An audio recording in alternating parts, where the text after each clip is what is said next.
Hi guys! Today we're going to go ahead and finish some of our function notation and looking at functions from graphs that we've been doing the past few days. So we worked, we worked on these notes yesterday. We actually did A together, B, C, and we did D together. We did H yesterday together, and we did J together. So the only one that we didn't really do here is I. So we're going to do that. I crossed off E and F. Those are not really questions that you will see, so I got them out there. So we're going to do I. So remember, it says the directions say evaluate the following expressions given the functions below. So remember, we were given these four functions. Okay, and now if we look at I, it says find x. So find x, find your input if h of x equals -2. Remember, h of x is the same thing as saying y. So this is really telling me y equals -2. So I know my output, I know my range. Since it's my h of x equation, I'm going to use this equation, or this function right here.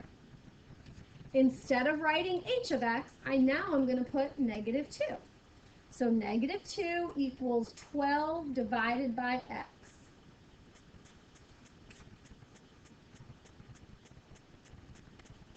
So think about this. Whoa.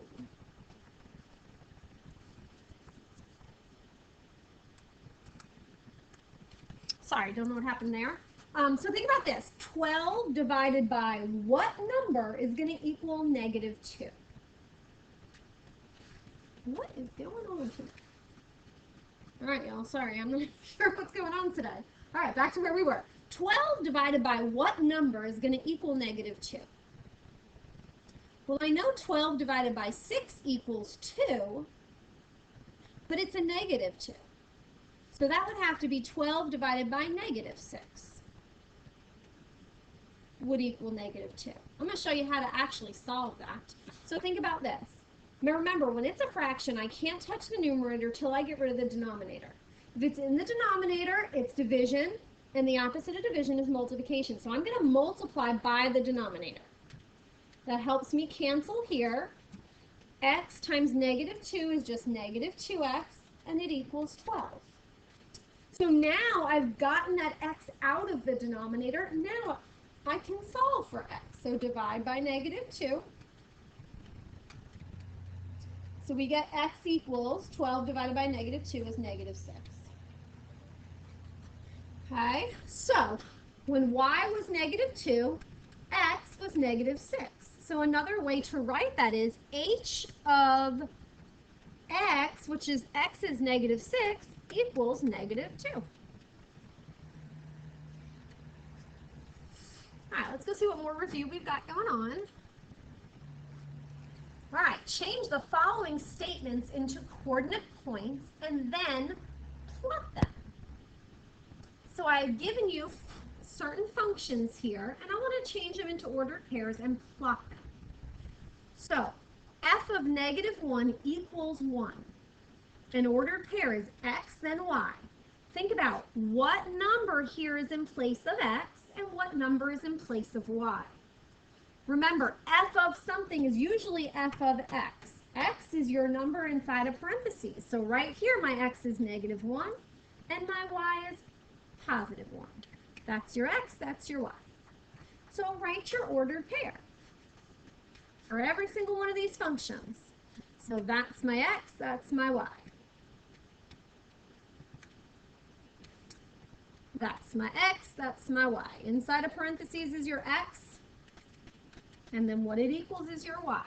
And your very last one, that's x, that's y, would be 3, 0. So let's go ahead and graph this. -1, 1.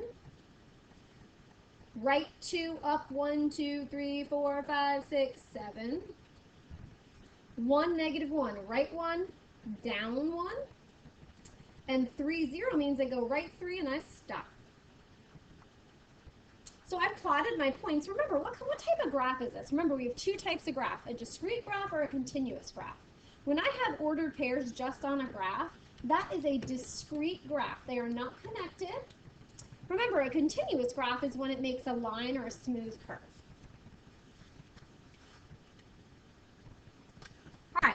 3. Given the graph of the function f of x, so this is a continuous graph because it is a smooth curve, and it's asking me a couple questions. All right, so find f of negative 4. Well, remember, my graph is f of x. So what are they asking me here? F of negative 4. They're telling me that what equals negative 4? They're telling me that x equals negative 4. So go to your graph. Where does x equal negative 4? Right here. Where do I need to go to get there? I need to go up. And your y value is 2. F of 0. They're telling me that x is 0. Remember, that's your y there. X is 0. Well, 0 right there on the graph. And y is also 0. F of 3. If x is 3, I got to go down to about right here. Oops. I don't think that's 3. I think that's 4. Let's double check. When x is 3, 1, 2, 3. Actually, I was right. It looks like that's like negative 1.75. It's not exactly on a number, so I'm kind of having to guesstimate there. If x is negative 5, it touches right there, and y is 0. All right, now let's go a little bit different of a route. They're asking me to find x when f of x equals negative 2. So f of x, remember, f of x is the same thing as y. So they're telling you y is negative 2. Well, where is y negative 2? Right down here, but I'm not on the graph, so I have to go this way. What's the x value there? X value would be positive 2. So f of x, which is 2, equals negative 2. Find x when f of x equals 0. Remember, f of x is a fancy way of saying y. So if y equals 0, well, doesn't y equal 0 right here at the origin? And I'm actually on the graph there. What does x equal? X equals 0. So f of 0 equals 0.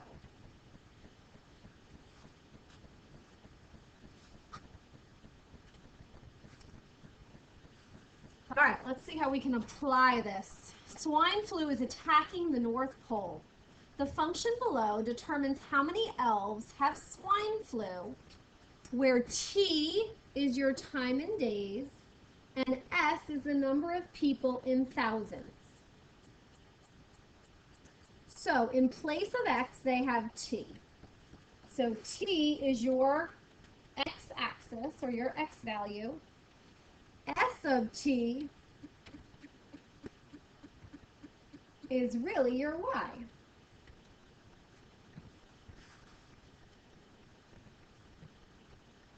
So let's go ahead and figure this out. Find S of 4. So what are they telling you? What are they replacing T with? They're replacing T with 4. So in my equation, wherever I see T, I'm going to plug in 4.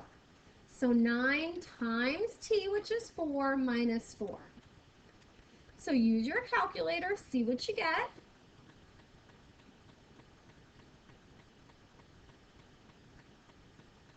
And hopefully you got 32. So when X was 4, Y was 32. Now what does that mean? Okay, so X is your T, and that is your time in days. So how many days do I have here? I have 4 days. So in 4 days,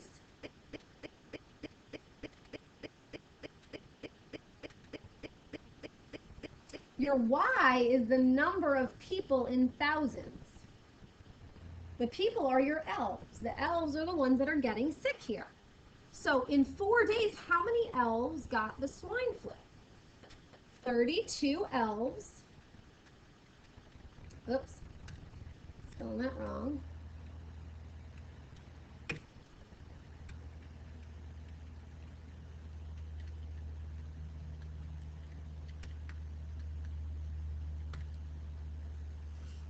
All right, what if I switch it up a little and I say find T? Remember, T is on your x-axis.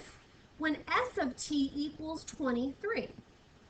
So that means in my equation that I got going on up here, in that equation, wherever I see S of t, I'm going to replace it with 23.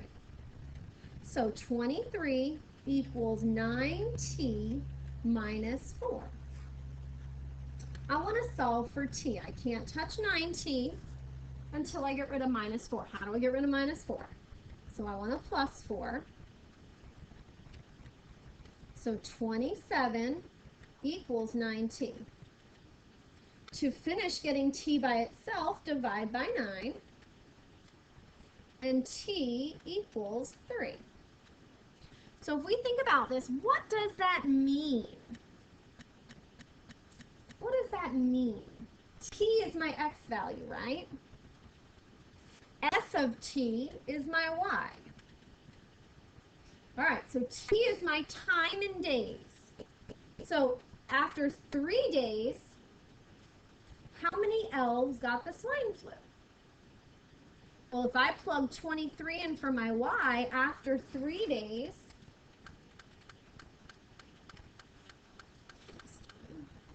after 3 days, 23 elves got the swine flu.